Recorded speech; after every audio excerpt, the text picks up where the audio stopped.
what's going on? Alright, it's Cole. Yes, another big gap. I don't know, I just couldn't really muster a lot of enthusiasm for the channel in the last little while. It's a good thing I've had the Sausage Factory, because otherwise I would have been, completely out of it. Anyway, I really want to, get back into doing episodes and stuff like that, and even if I'm not feeling 100% enthusiastic about it anymore, I really have to finish my video response about the gaming history, because I only did a part 1, so let's get into part 2 and, finish it off, for the sake of being complete and tidy. But it's not too well rehearsed or anything. It'll mostly be stream of consciousness off my head. Hopefully I will remember the things I mean to say. First of all, I don't want to go backwards, but I have to a little, because I realized after watching that episode was that I clearly completely forgot about handheld games. And so just to go back a little, I'm not sure when I first I did have the original Game Boy, the big gray blocky thing, sometime in the early 90s. I know I had it before I ever got my Super Nintendo. If you watch that, you'll see again that I got my Super Nintendo quite late. So I'd say probably 92, 93. I remember being maybe in grade 4 or so when I had my Nintendo Game Boy. Jeez, you really want attention today. Hi, Wednesday. You're okay. Sorry about that. But so, oh God, Cat, you're killing me. You're killing me. I can't really remember a lot of the games I played. I mean, obviously I had Tetris, played the hell out of that. I had the first Super Mario Land, which is such a strange, weird game that in no way feels like a Mario game. It is so weird and trippy. And I know all Mario games are weird and trippy too, but if you think back to, like, again, the original Game Boy, its graphics just like that gray, different shades of gray. You're in like this really strange world that's not like any of the other Mario worlds. A lot of the enemies you fight never come again. I remember, like, instead of doing like a castle level, it's like a temple. I remember being in this temple, and there were weird hopping spiders, and I don't know, I think statues that tried to kill you and stuff like that. It was just a really bizarre game. And while you had fireballs, they didn't seem like fireballs. It was more like you just had bouncy balls that would bounce around when you shot them. I mean, you're still jumping on stuff and collecting coins, but it was very un-Mario. The end boss in that game, the whole fight turns into a shooter. You're like flying a plane and shooting at it. It's so weird. Okay, so the Game Boy, it was what it was. You could play games. I guess back then you wouldn't expect a lot. It doesn't have a good screen. It's not backlit, no color. But still, it's the privilege. It's the novelty of playing something portably, which was seen as cool. Now you're gonna knock all my books down. Well, that's just great. There were some other good games for it, like some of the Mega Man spin-off games that I played. I don't know if I ever owned any of them, but I certainly got to play some. They had cool music on that little MIDI player. So anyway, I would eventually upgrade to the Game Boy Color, although not for a while. Then again, the Game Boy Color didn't come out for quite some time, really. And in the meantime, I remember like being in grade 5 and 6 at school, and like there being commercials and stuff, and the Game Gear came out, and it was a big deal. Was like, this was in color, so it totally kicked Nintendo's ass. The Sega Game Gear. But really, oh my God, what is with you today?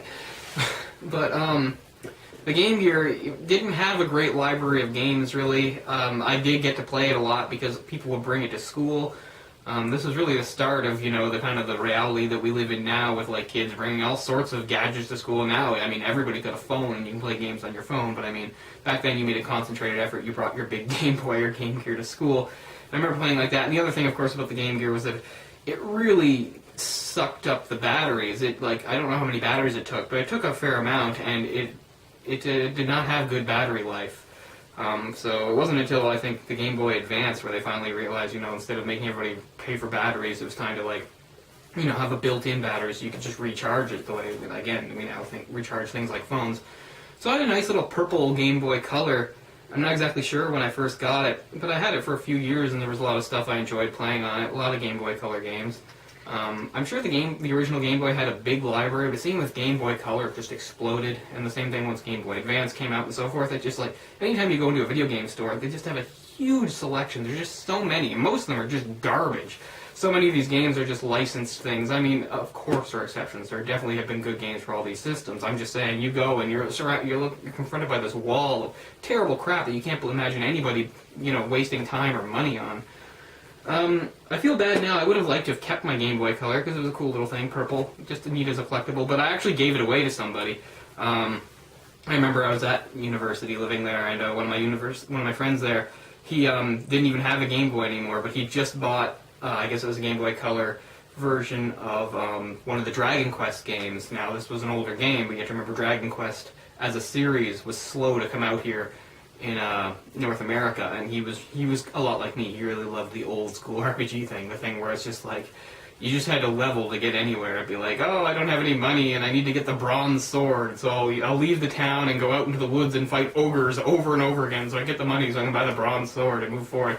He was a big fan of that, just like I was. And anyway, it was funny. So he had bought the game, but he didn't even actually have anything for it. Anyway, by the time I bought my Game Boy Advance, which was an SP, cool little flip thing, again, one of my friends had bought the original Advance, and I waited. I didn't wait because I thought a better version would come out. That just turned out to be lucky. But anyway, so I gave my Game Boy Color away, which isn't a bad thing. I mean, it was, it was a nice thing. Help my friend play a game. I had the SP, just a nice silver one. My sister, a little later, would get one of those cool retro editions where it's done up to look sort of like the NES. Actually, it's more like the NES controller. It's got those colors. If you flip it open, it's got the red and gray on it for the buttons. Anyway, it's a very cool thing, and I was always a little jealous of her for that. I can't really talk again about the games too much. I mean, there were good games, definitely, and one I really loved the most, and it only wound up getting very recently, by which I mean only a few months ago, so this is many years after it came out, was the Metroid Fusion. That's still my favorite Metroid game in the series. I was always a big Metroid fan, loved the games. Metroid Prime, don't really have time to talk about. I haven't beaten, but I do own it. And it was good. I thought it was going to suck, and it turned out to be very good, even though, obviously, if you know anything about Metroid, it was very different.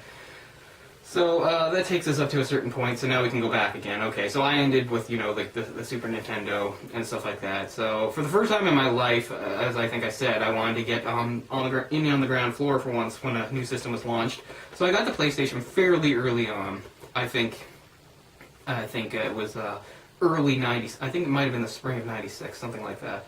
I was basically going into junior high when I had it. And it took me a long time to get any decent games for that. I had Discworld, I think I told you, and I've had the Street Fighter Alpha 1, which is a very bare-bones fighting game. 2 would come along and be so much better, have so much more characters. I mean, Street Fighter Alpha 1 was so bare-bones that, like, not all the characters even had their own, like, background stages when you fought them. Some of them shared stages. I mean, how lame is that?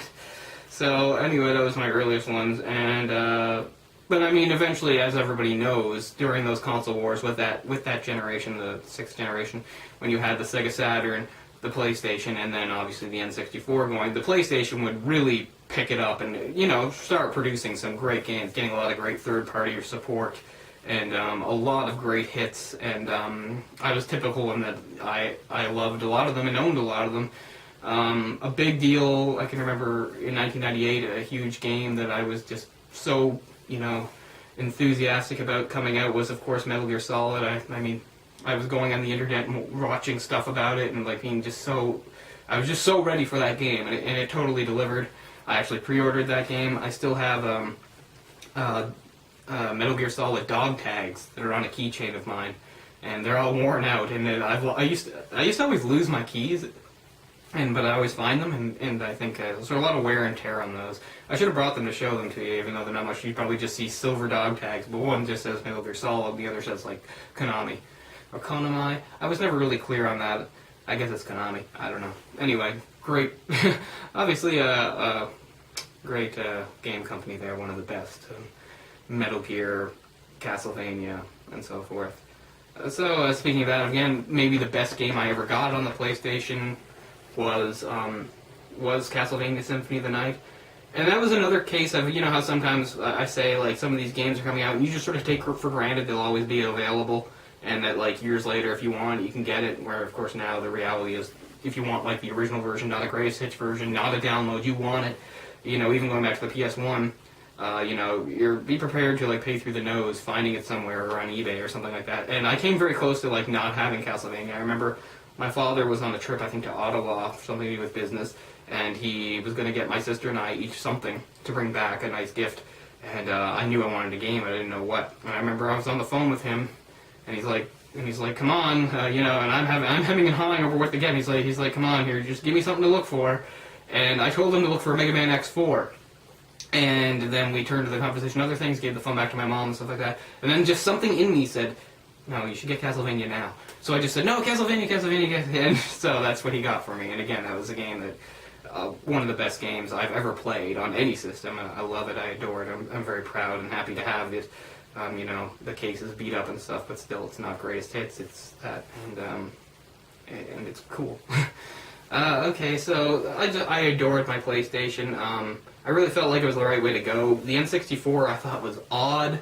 There were things I loved about it. I just fell in love with Mario 64, but the first time I played it, it's a wonderful game. Still one of my favorite games. I have it on download for the Wii, and I revisit it every once in a while. And I don't know if a Mario game's ever really delivered since, and that's more to do with the fact that I've been disconnected from the series, not saying other good games have come out. I know that Galaxy was so great, and I own Galaxy, and I've only played a little bit that Galaxy 2 actually came out, and a lot of people have said that's very good too. And, you know, that's a rarity in the Mario thing to have a sequel like that. Usually a sequel is, a completely new thing when it comes to Mario. But, so I loved the N64. Ryan had an N64. He eventually would get a PlayStation as well, and that would sort of begin how things would go for Ryan, where, like, he stopped picking one system and he just sort of went with all of them. But for many months, maybe even a year, he just had the N64 before he got a PlayStation. And we used to swap systems or just, hang over at each other's houses and play it all the time. Final Fantasy VII is one, I'm very much, again, the converted. Final Fantasy, I was into Final Fantasy before Final Fantasy VII. Final Fantasy VI remains my favorite game of all time. So 7, the whole idea of it being on a new system, great graphics, wonderful, CD sound and all this stuff.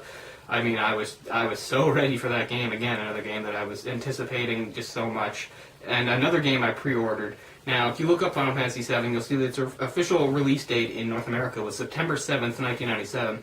And I'm one of the people that got it a few days earlier. I got September 4th, 1997. This was the day before my first day of grade 9. It was also the first night that I spent sleeping in my new bedroom. I'd switched bedrooms in my house. And I remember the conversation that the place I'd ordered had called up and said, it's in, you can get it now, which I had no idea was going to happen because I was just waiting for the 7th, and I was like, all right. So I went down, paid through the nose for it. I came back home, and my conversation with Ryan on the phone went like this.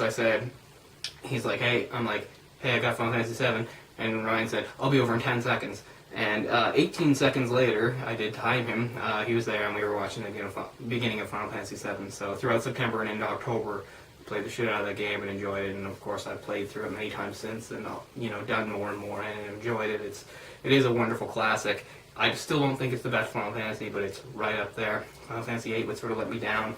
9 I felt was a nice sort of send off to the old more old school traditional Final Fantasy thing, with black mages and things like that, and a story about crystals and all that stuff. And I love that game, and I think I'm going to play through it again sometime soon now that I think about it. So, again, the PlayStation was sort of an embarrassment of riches throughout, the late 90s, early 2000s. So the Dreamcast came and went with little fanfare, and, by this time I had never had much interest in a Sega system. One of my neighbors had a Sega Saturn, so I got to play that a little bit, and I liked some of the cool games that came out for it. Some of it was quirky, but the load time seemed to be ridiculous, and the graphics in many ways were kind of scratchy compared to a PlayStation game, although I think the sound was probably right on there. It's funny, a few months ago, I remember, a used game store place around here had a Sega Saturn for sale, and I was itching to buy it, except, they didn't really have any games for it, and I'd realized if I did that, then I'd be, forever looking online, and paying exorbitant prices to find Saturn games. I do own a Dreamcast now. I bought this sometime, I think, in 05 or 06. I got it for $40, and I've managed to find at least some good games for that.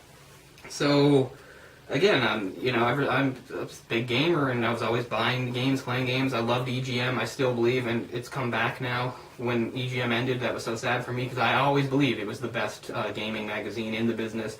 I didn't think anything else held a candle to it. One of the more off-the-board ones was Next Generation, which I actually had a subscription to for the first few months, and that only happened because when I bought my PlayStation, it came with stuff about it, and I had, the first 5 issues free or something, and I stayed subscribed. But there were things I didn't like about Next Generation. They didn't seem very down-to-earth, and they spent a lot of time talking about PC games. By this time, I've almost completely checked out when it came to PC games, didn't care anymore. I know this is when, there were big graphical leaps and stuff like that. Games like Quake were becoming a big thing, and I just didn't care. I didn't, I wanted a controller in my hand. I didn't want to point and click or use stuff on the keyboard. To me, that was fun for certain sorts of games, but the best games, you need your controller, you want your TV, and I still basically feel that way, and that's the kind of gamer I've always been. So I probably lost my place, but yeah, so I was coming up to like the mid-2000s, and then an event happened that really set me back. And what happened was, in April of 2005, a relationship I was in ended, and my girlfriend and I broke up, by which I mean she dumped me. And I was feeling really bad about it.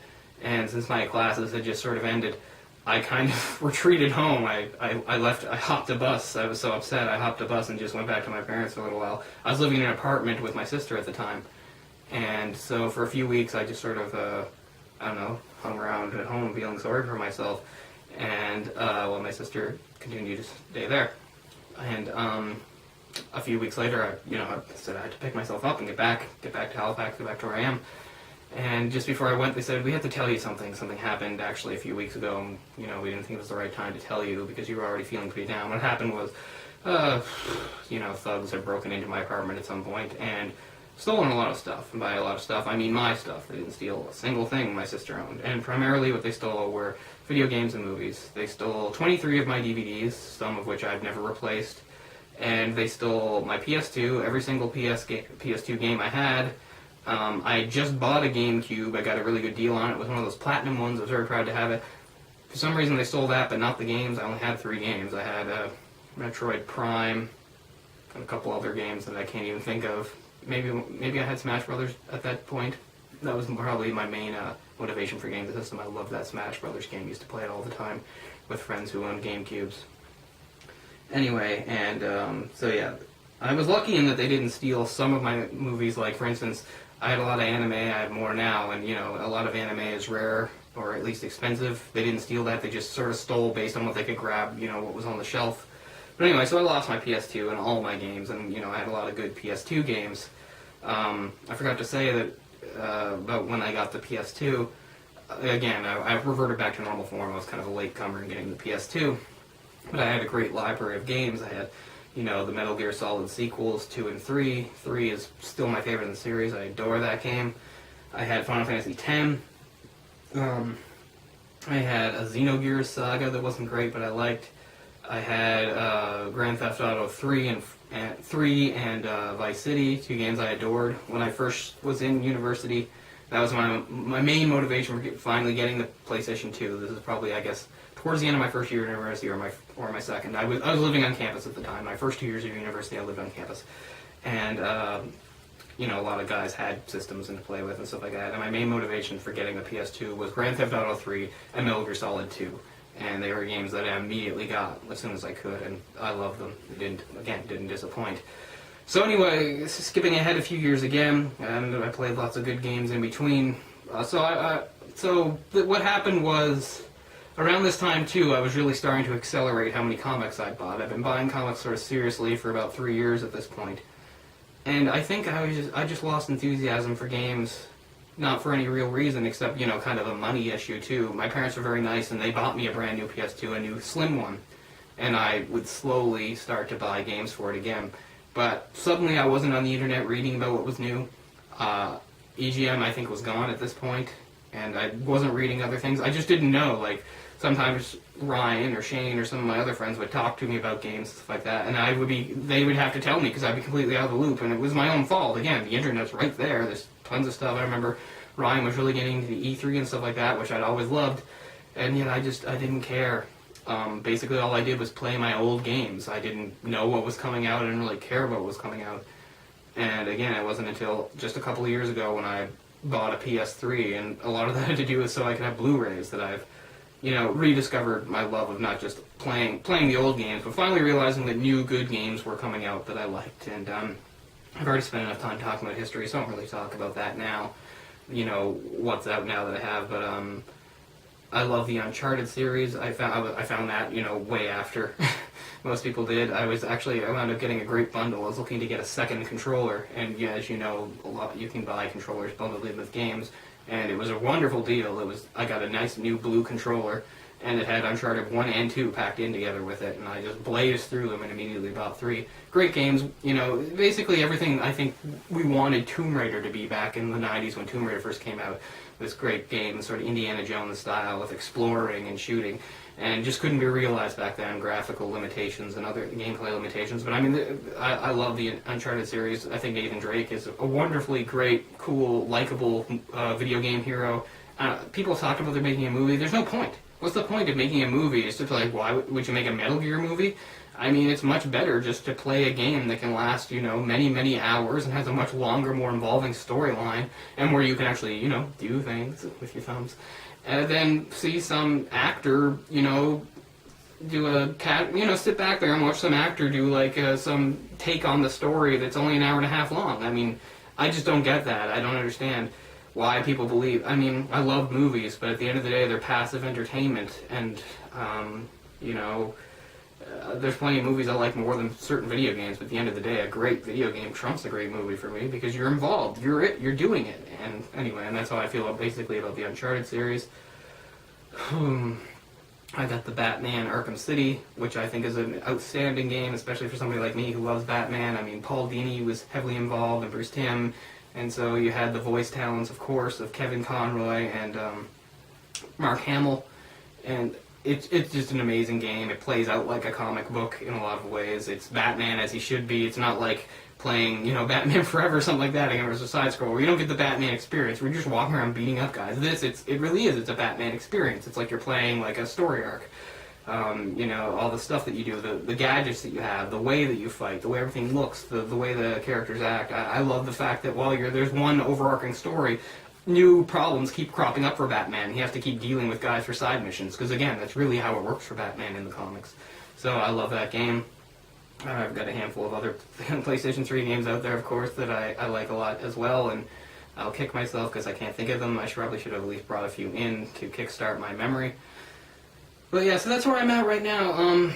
People talk about the PlayStation 4, and I don't even want to think about it because, you know, I'm just happy where I am, the thought that I have to upgrade. And I realize the PS3 has actually been around for quite a while. How do I feel about Nintendo? I did buy a Wii before the PlayStation 3, but I didn't buy it to be my main system. I really, again, because it was during an era?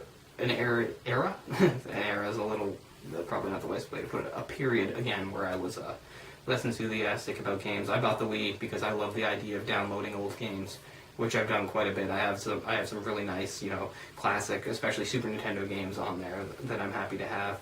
But it's also good because it's giving you a look at some other stuff, like games that I used to read about in magazines I couldn't get, like stuff that came out for Neo Geo. I have a few SNK Neo Geo games. I have a few TurboGrafx 16 games, stuff like that. So, again, I can never be truly satisfied with this. I'll look back and say, why didn't I talk about this? Why didn't I talk about that? But it is what it is, and I gotta get it done. So, I hope that rambling account, you know, finishes things up, and we can move on. I make it sound like it's work, and it's not. It was my idea. I just really liked Bezel's original video on it. Wanted to do something about it. Wanted to do a video response. Did it. Realized it needed more. Oh, Kingdom Hearts. I'm obsessed with Kingdom Hearts. If I ever did like a special shirtless edition, you could see my Kingdom Hearts tattoo. That's right. So I think that means a lot. I love the Kingdom Hearts games to death. I am dying for Kingdom Hearts 3. Where is it? And yeah, so that's where I'm at right now. I'm enthusiastic. I'm happy about games. I'm reading about them again on the internet, looking up stuff. I just bought speaking of going back to the portable stuff, I bought a Nintendo 3DS. I actually bought it for the Kingdom Hearts game, but you know, other good games have come out for it. I'm playing through the Fire Emblem game on it, and that's really great for an old school person like me. Another one of the games that I absolutely adore and love and put really high up in my favorite all-time games, going back to that era again for the PlayStation. 1998, Final Fantasy Tactics came out, and God, I love that game. I love everything about it, including its originally, you know, not kind of nonsensical in spots translation. That's just one of those games that is imprinted on my heart and on my brain, and I love it. And really helped me think that, you know, sometimes I say the Super Nintendo is the best system I've ever had. Other times I think the PlayStation won because, I go back and forth because they both have excellent games. PlayStation win a bit because it had some re-releases on it. For instance, like I was never smart enough to get Chrono Trigger for the Super Nintendo, but I would have later get a PlayStation version for it, and now I have it on Nintendo DS, the first DS, and with animated cutscenes and stuff like that. And wonderful, enjoyable game. So anyway, I tried to end like 5 minutes ago and couldn't. So now I will. Yeah, I've got a 3DS. I've got. I don't own a Vita, but I have the one from before that. What's it called? It's over there. It's funny that I can't even think. But anyway, I have no plans to get a Vita. I know that they made an Uncharted game for it, and reviews were sort of mixed. I think I can live without it. Now there's a lot of debate going back and forth, speculation about whether or not the next Uncharted game will be for PS3 or for PS4. Again, I haven't looked. I don't know how far off a PS4 is.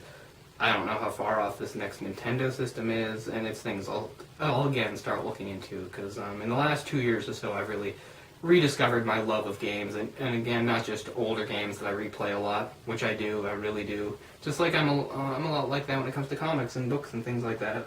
I go back, I revisit. I've never understood the mentality of people that, like, I know there are certain things like GameFly out there now, or people that buy the game, play it, beat it, and then trade it in. I like owning the game. If it's worth playing, to me, most of them are worth owning. And I don't know, it's the collector in me. Just like I think that like e-readers are a great thing, but they'll never replace having a solid book in my hand. And that's how I feel about a lot of things. And I know we're creeping towards the thing where everything will be digital. I was already there, but at least we still have the alternatives. I love iTunes. I use iTunes, but I still like buying CDs. I do. I like getting album artwork. I like having it in my hand again. And I know we're moving away from that with books and CDs and games and everything, and that's all well and good. But I'm glad that I've at least accumulated a pretty good collection of physical stuff. I feel good about it. There's something more rewarding to me than, say, getting a Dreamcast download and playing the game. I think that I can go into, like, the back room I have there with an old-style TV, hook it up, pop the thing in and play the Dreamcast as it's meant to be played. And that's just how I always feel. I feel about that, like about my NES. So I'm happy to still own that. And as I think I've said, that those systems that never really got much of a foothold in North America, I've always had a great obsession with them. I would love to someday buy a 3DO. And, if I'm rich or something, I got 3DO and Atari Jaguar, find them all. I just think it would be cool. So, another aborted ending, so gotta really end it off here. Thanks a lot for watching, guys. Coming at you much sooner with a new episode, on comics, comic books, those things I used to sometimes talk about. Yeah, we're gonna do that again. Alright, look for the Sausage Factory Thursday nights. It's really fun, and check out Five-O-Rama. Gonna get that going again, too. Love my list. Alright, peace out, guys. Thanks a lot for watching. Bye.